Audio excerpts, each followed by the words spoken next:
Garuda Indonesia Travel Fair dengan tema Fly with Style dilaksanakan tanggal 2 hingga 4 Oktober 2015 di Mall Palembang Icon. Event ini untuk memfasilitasi masyarakat mendapatkan informasi tujuan wisata, baik domestik maupun internasional, harga tiket, dan paket wisata untuk mendukung program pemerintah pengembangan pariwisata nasional.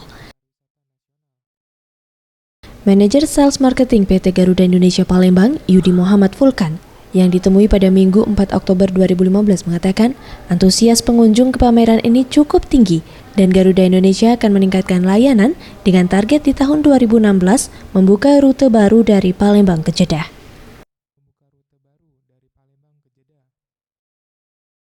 Bahwa Garuda rencana akan membuka penerbangan langsung dari Palembang ke Jeddah, insya Allah kalau tidak ada halangan pada bulan Januari tahun 2016. Sementara pengunjung, Thomas Lee mengatakan ia tertarik melakukan transaksi beli tiket di pameran ini karena diskon yang diberikan oleh PT Garuda Indonesia. Tertarik dengan pameran yang diadakan oleh pihak travel ini ya. Saya melihat banyak sekali antusias dari warga sekitar Palembang yang ingin membeli tiket langsung, mendapat promo-promo tiket tersebut, juga mendapatkan reward dari pembelian tiket tersebut. Kebetulan sama keluarga besar saya mau dari Palembang ke Jakarta.